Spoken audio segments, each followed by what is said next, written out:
हंगामे की जांच होगी।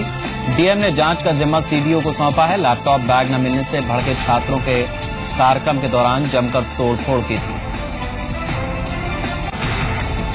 आसाराम और नारायण साईं के पाप के पुलिंदे एक एक कर खुल रहे हैं। ताजा मामला सूरत का है, जहां 2 लड़कियों ने आसाराम और नारायण साईं पर रेप का आरोप लगाया। पुलिस ने केस दर्ज कर जांच शुरू कर दी।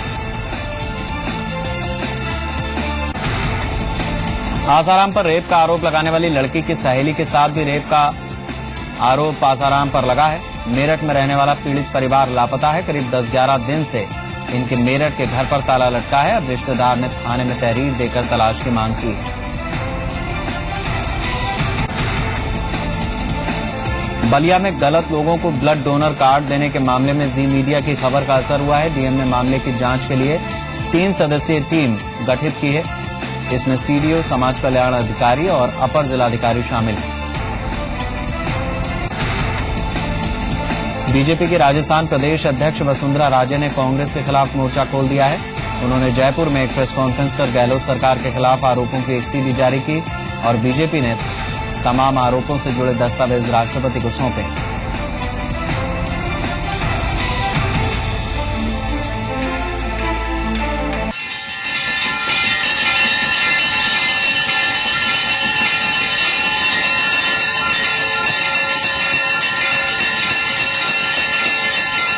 नमस्कार, इस विशेष पेशकश में आप सभी का स्वागत है। आपके साथ मैं हूं निहारिका महेश्वरी।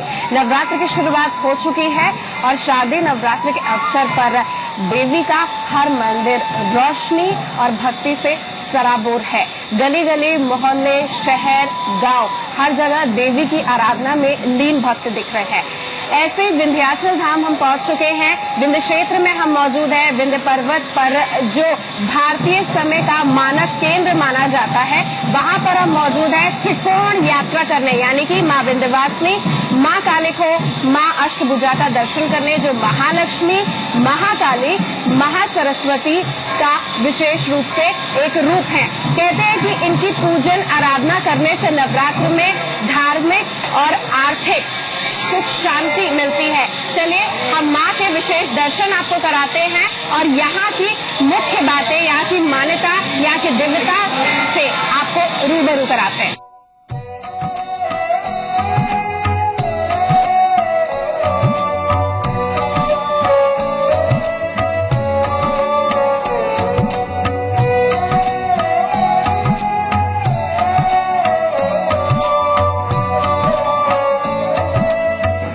श्रृंगार में विशेष तौर पर गुड़हल के फूल का इस्तेमाल किया जाता है, श्रृंगार सामग्री का इस्तेमाल किया जाता है, नारियल का इस्तेमाल किया जाता है।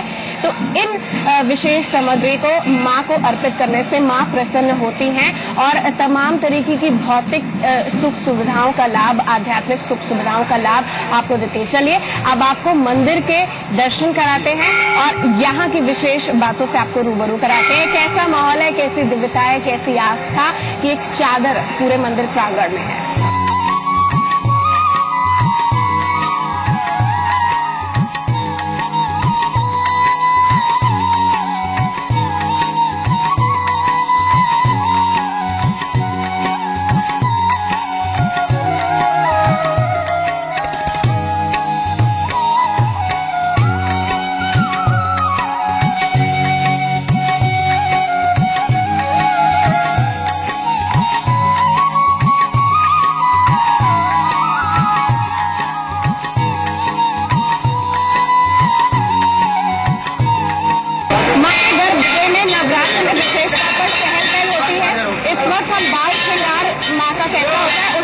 आपको करा रहे हैं। आप देख सकते हैं बाल्यावस्था जो माँ का रूप है, यहाँ पर बहुत कम गहने और फूलों का इस्तेमाल किया गया है। एकदम छोटी सी प्यारी सी कन्या के तौर पर इनका गुड़हल के फूल, कमल के फूल, लाल साड़ी, हरी साड़ी से श्रृंगार किया जाता है।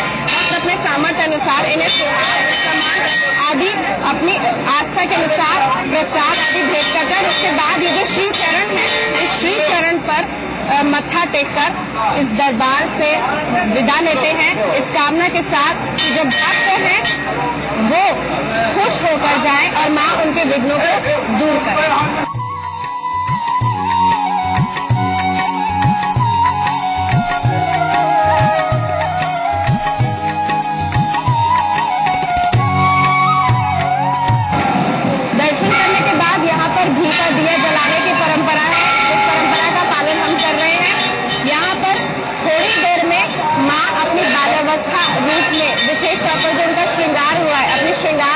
दर्शन देंगी। उस दर्शन के दिव्य रूप को हम आपको दिखाएंगे, लेकिन सबसे पहले माँ को दंडवत करना भी जरूरी है।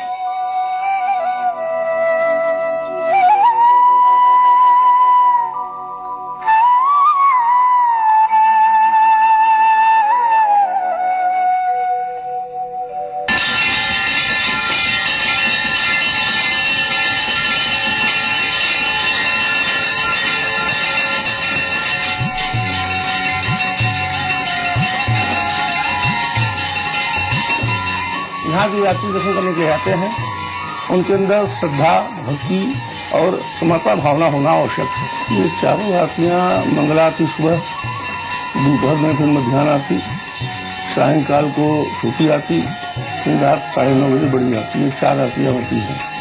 चारों आरतियों में हमारे यहाँ इसका विधान है, अर्थ धर्म काम मोक्ष की प्राप्ति के लिए चारों आरतियाँ की जाती है। मंगला आरती के समय सुबह माँ का बाल्यावस्था होता है, दोपहर के समय माँ का युवावस्था होता है और सायंकाल पौहावस्था होता है और रात्रि में बड़ी आरती में माँ का वृद्धावस्था होता है। उस समय लोग कहते हैं कि देवता लोग भी माँ के आरती में शामिल होते हैं, इसे देव आरती का भी रूप माना जाता है। इस तरह के चारों आरतियों का अपना चारों महत्व है और चारों आरतियों में दर्शन करने के लिए अर्थ धर्म काम मोक्ष की प्राप्ति का रास्ता प्रशस्त होता है।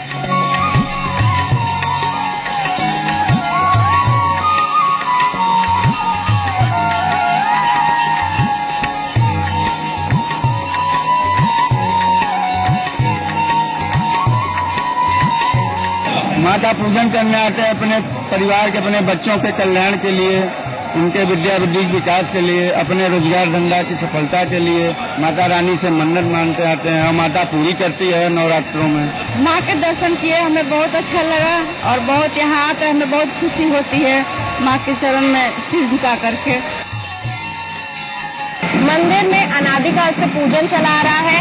इसकी विशेष बातें यहाँ से जुड़ी कुछ चीजों पर साफ देखने को मिलती है। आप देख सकते हैं यहाँ पर ये जो घंटा है, ये यहाँ के जो नेपाल के राजा थे उन्होंने इस मंदिर में अर्पित किया था। काफी पुराना ये घंटा हो गया है। वैसे इस मंदिर की अगर खास तौर पर बात करूं, यहाँ पर घंटे, घड़ियाल, चुनरी, नारियल और इस तरीके की चीजें अर्पित करने का यहाँ पर विशेष महत्व है। उदाहरण के तौर पर यहाँ की प्राचीनता, ऐतिहासिकता को आप देख सकते हैं। ये जो शेर है, जो सिंह है, ये औरंगजेब कालीन है। औरंगजेब ने कोशिश की कि इस मंदिर को नष्ट कर दिया जाए, मान्यताओं के मुताबिक जैसा कहा जाता है, लेकिन वो नष्ट नहीं कर पाया।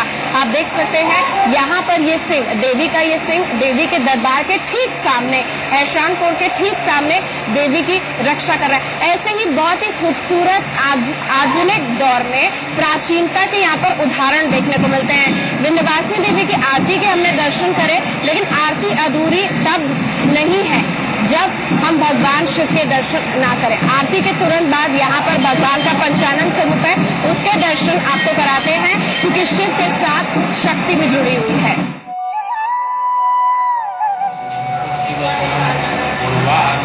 भगवान शिव की भभूति यहाँ पर लगाना अनिवार्य है। हम इस वक्त विंध्यवासिनी प्रांगण में मौजूद पंचानन स्वरूप, महादेव के पंचानन स्वरूप का दर्शन करना यहाँ पर अनिवार्य माना जाता है। उसके दर्शन आपको कराते हैं। आप देख सकते हैं सुबह के श्रृंगार के साथ भगवान के पंचानन स्वरूप, इनकी कितनी खूबसूरत नेत्र है, इनका कितना अच्छा यहाँ पर श्रृंगार किया गया है। महादेव का पंचानन स्वरूप आप देख सकते हैं। मोती की माला है, यहाँ पर गेंदे की माला है, रुद्राक्ष जो भगवान को विशेष तौर पर अर्पित करना काफी जरूरी, पंचमुखी रुद्राक्ष भगवान को अर्पित किए जाते हैं। खासियत एक और यहाँ पर बता दूं कि आप देख सकते हैं कि किनारे जितने भी यहाँ पर किनारे हैं, वहां पर भगवान शिव के, श्री विष्णु जी के स्वरूप है, यानी कि भगवान के दशावतार स्वरूप यहाँ पर मौजूद है। उस अवतार की भी लगे हाथ पूजा करके धार्मिक पुण्य अर्जित किया जाता है। होता है जैसे माता रानी का जो है नवरूप का दर्शन होता है, वैसे बाबा का ही जो है रंग रंग का, तरह तरह का श्रृंगार होता है।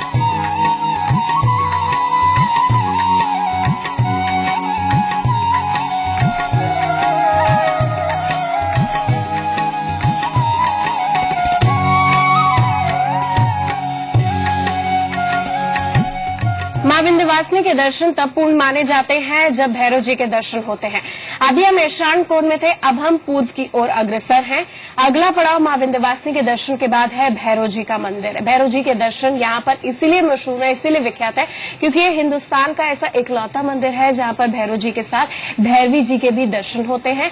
इस मंदिर की खासियत ये है कि ये सुबह से ही खुल जाता है और यहाँ पर एक खासियत ये है कि यहाँ पर हमेशा भैरव जी का जो वाहन यानी कि कुक्कर जो माना जाता है वो वाहन यहाँ पर रहता है। इस वाहन के यहाँ पर जो आप यहाँ पर देख सकते हैं, इसको भी गुड़हल के फूल यहाँ पर अर्पित किए जाते हैं। तो वाहन की भी पूजा होती है, फिर भैरव जी की भी पूजा होती है। चलिए आपको भैरव और भैरवी जी के दर्शन करवाते हैं।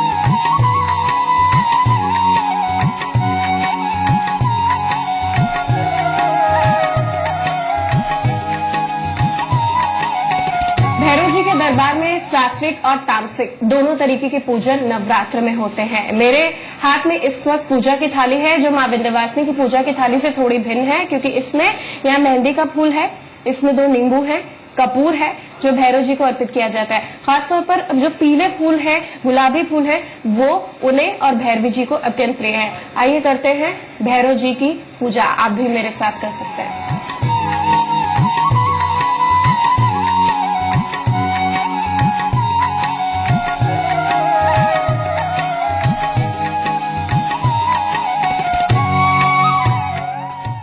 यहाँ पर दर्शन करने का महत्व है। माँ विंध्यवासिनी का दर्शन करने के बाद त्रिकोण क्षेत्र में बाबा बटुक भैरव का दर्शन करने से यात्री की मनोकामना पूर्ण होती है।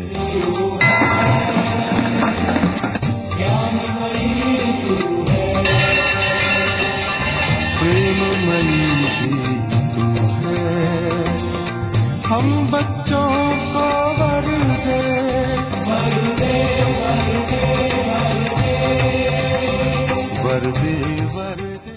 प्रायोजक हैं चने का असली स्वाद MDH चना मसाला। Whom do you love? Dimple और पिंपल? घबराइए मत, डिम्पल को तुम संभालो, पिंपल्स को हम संभालते हैं। तो फिर सही है क्लीन श्योर क्रीम और साबुन MN फार्मा द्वारा निर्मित। दीवारों पे पपड़ी से परेशान? पेंटिंग से पहले लगाइए बिरला व्हाइट वॉल केयर पट्टी जो रखे दीवारों को नमी से सुरक्षित, यानी पपड़ी की छुट्टी। मम्मी मैं तो टॉस करें हेड्स हो या टेल्स, अब खुले बालों का भी गिरना मना है। सिर्फ 1 रुपए में क्लिनिक प्लस शैम्पू में है मिल्क प्रोटीन फॉर्मूला जो बनाए बालों को मजबूत। मम्मी खुले बाल। क्लिनिक प्लस, सिर्फ 1 रुपए में खुले बालों का गिरना मना है। बाबा, the freshness of life। PC jeweller के फेस्टिव ऑफर में आप पा सकते हैं 36 स्कोडा कार्स, 30,000 की डायमंड ज्वेलरी की हर खरीद पर 1 ग्राम गोल्ड कॉइन फ्री और 60,000 की गोल्ड ज्वेलरी की हर खरीद पर ½ ग्राम गोल्ड कॉइन फ्री। साथ ही लाखों की डायमंड ज्वेलरी और silver coins. PC jeweller, jeweller for generations.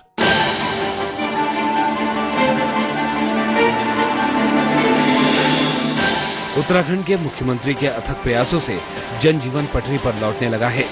जगह जगह निर्माण कार्य हो रहे हैं, रास्तों को ठीक किया जा रहा है, सड़कें खोली जा रही हैं और उन व्यवस्थाओं को फिर से पटरी पर लाने की कोशिशें हो रही हैं जो आपदा से पहले तैयार की गई थी। यही नहीं, प्रभावितों के लिए नए घर और गांव बसाने की भी कवायद शुरू हो गई है। 10,469 मकान क्षतिग्रस्त हुए, 79, जिसमें से 1,944 पूर्णतः क्षतिग्रस्त है। अब 31,100 परिवार हैं जिन्हें तत्कालिक रूप से हमको उनका व्यवस्थापन करना है और उसमें से 2,500 लोगों को चिन्हित कर लिया गया है।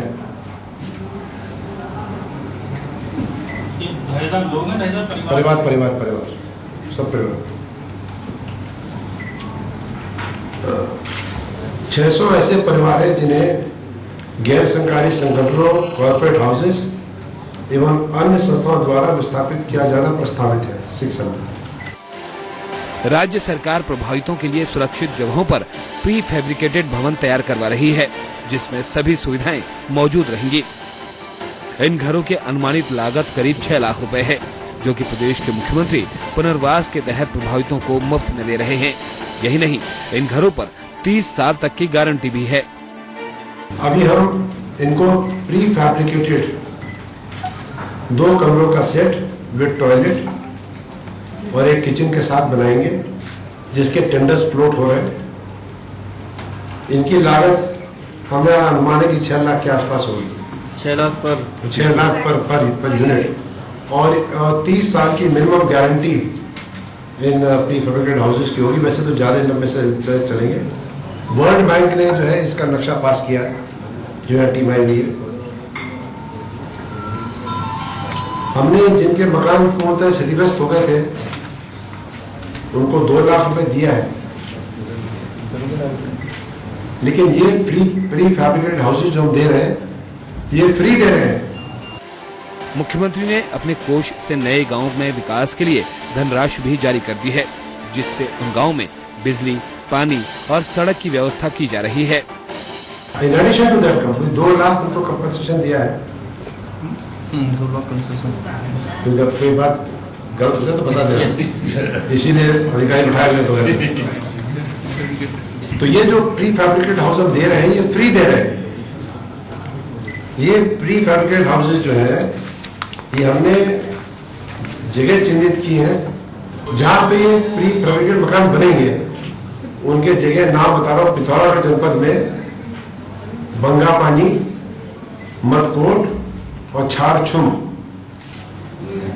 उत्तरकाशी में भटवारी, जोशियाड़ा और मनेरी, रुद्रप्रयाग में सिमी और अगस्तमुनि, सिमी और बागेश्वर में गरुड़ और कफकोट। इन जगहों को चिन्हित किया गया। यहाँ 25 लाख रुपए प्रति स्थान के लिए हमने मुख्यमंत्री विवेकाधीन कोष से डीएम को भेज दी है, जहाँ पे डेवलपमेंट का काम हो रहा है।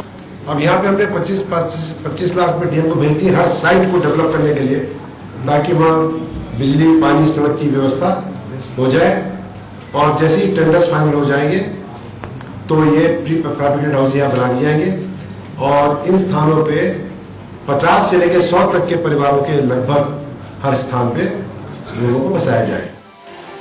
वहीं अगर कोई प्री फैब्रिकेटेड भवन नहीं लेना चाहता है तो ऐसे प्रभावितों को राज्य सरकार 4 लाख की धनराशि देगी, जो निर्माण के बदले दी जाएगी। यानी जैसे जैसे कंस्ट्रक्शन होगा धनराशि भी जारी की जाएगी। जो व्यक्ति हमसे पैसा ले लेगा और जमीन कहेगा हमको जमीन खरीद के दो, जमीन तो शासन खरीद के देगा, लेकिन हम उस जमीन को खरीद लेंगे, उसको मकान बनाने की अनुमति तब देंगे जबकि वो सेफ होगा, हमारे पास रिपोर्ट होगी कि यहाँ कोई खतरा नहीं है। ये प्रीफैब हाउसेज जो आप देंगे ये डिजास्टर हिट साइट से अलग बनाया है? हाँ, ये अलग बने, तो नए जगह बना दी है मैंने, जो चिन्हित किए गए जगह ये डिजास्टर हिट से अलग है। इसका पूरा असेसमेंट हुआ है कि ये? हाँ जी बिल्कुल जी, इसका असेसमेंट हो गया, ये सब बिल्कुल सेफ है।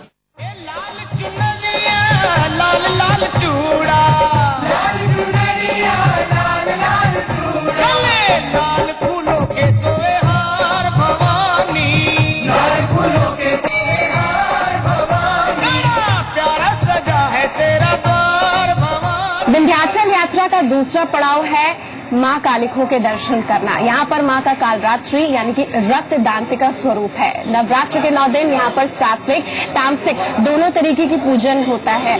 हम इस मंदिर में मौजूद है, इसकी कुछ विशेष बातों पर नजर डालते हैं और आपको कराते हैं मां कालिखो के अद्भुत दर्शन।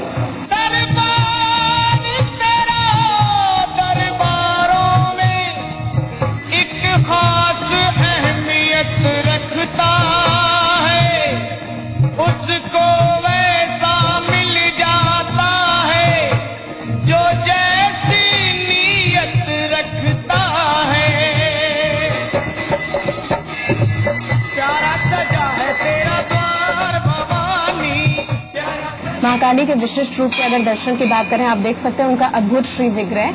ये विग्रह अपने आप में स्वयंभू है। जैसे कि कलयुग में स्थान का महत्व होता है, इसी स्थान पर माना जाता है कि रक्त दांतिका स्वरूप मां ने ग्रहण किया था। ये जो पूरा श्री विग्रह आप देख रहे हैं आप देख सकते हैं कि यहाँ पर मदिरा और तमाम भोग अर्पित होते हैं। माँ का पूरा जो मुख है वो खुला हुआ है।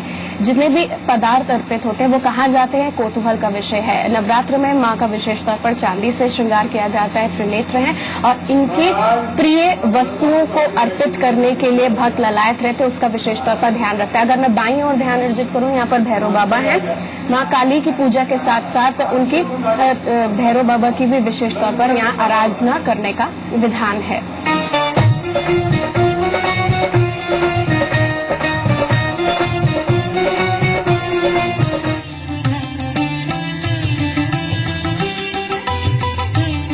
अष्टभुजा माँ के दर्शन से पहले हमने भैरव कुंड का रुख किया। यहाँ मान्यता है कि यहाँ के प्राकृतिक जल के सेवन से असाध्य रोगों से मुक्ति मिलती है।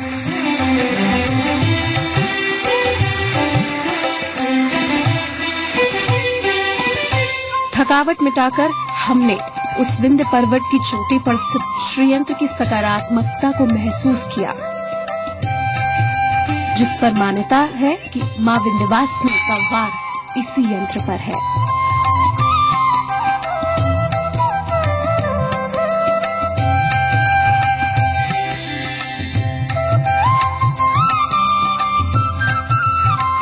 माँ कालिखो मंदिर से 14 किलोमीटर दूर सैकड़ों सीढ़ियों को पार करके तीसरा पड़ाव इस त्रिकोण यात्रा का, इस पैदल यात्रा का, आस्था की यात्रा का, नवरात्र की यात्रा का है माँ अष्टभुजा मंदिर, जो महासरस्वती का रूप है।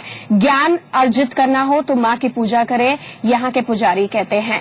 नवरात्र के अष्टमी की बात करें, नवमी की बात करें, यहाँ पर विशेष तौर पर पूजा का विधान है। खासतौर पर छात्र वर्ग में माँ को लेकर बहुत ज्यादा आस्था देखने को मिलती है। चलिए 8 भुजाओं वाली देवी के दर्शन करते हैं।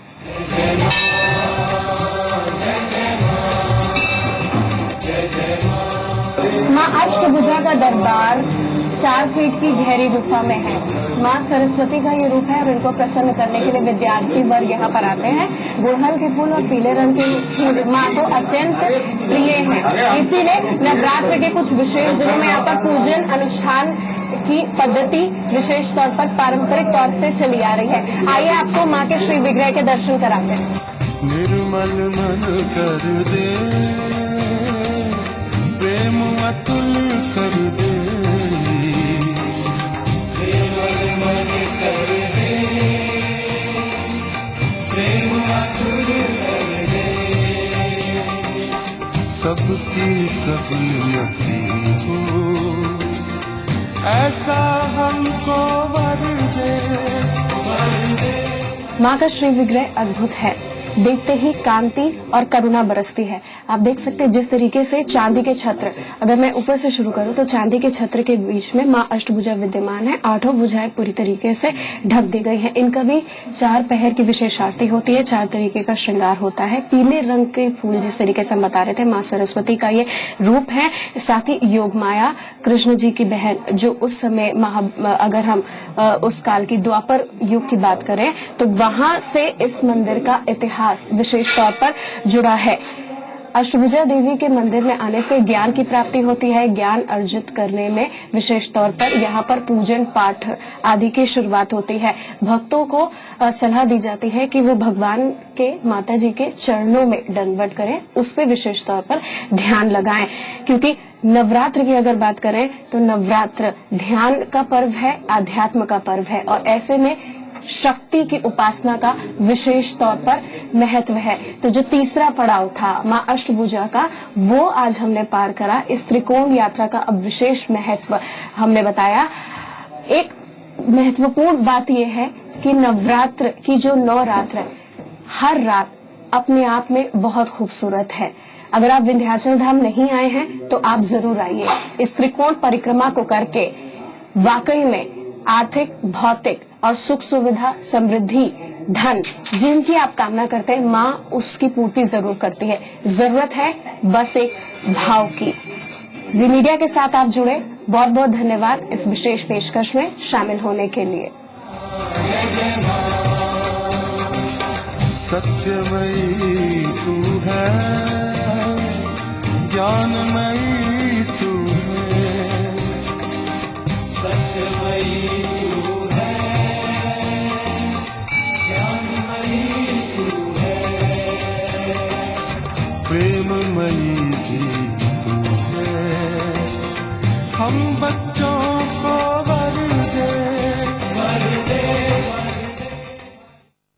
अपने प्रदेश और उसके गौरव की बात हो तो सबकी जुबान पर सिर्फ जी उत्तर प्रदेश उत्तराखंड, प्रदेश का नंबर 1 न्यूज चैनल जी उत्तर प्रदेश उत्तराखंड, अपना प्रदेश अपना देश।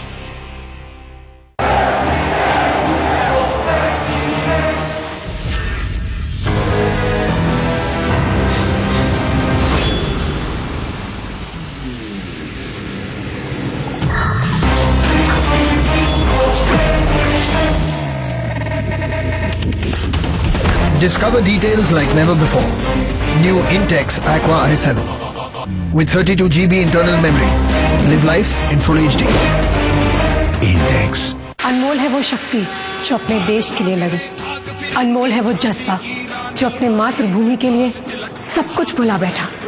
एक नारी जिसने दुनिया की ताकत को ललकारा। कैसे मातृभक्ति ने एक कोमल नारी को बना दिया झांसी की रानी। जी अनमोल पर देशभक्ति की ऐसी कहानी जो दिल छू जाए।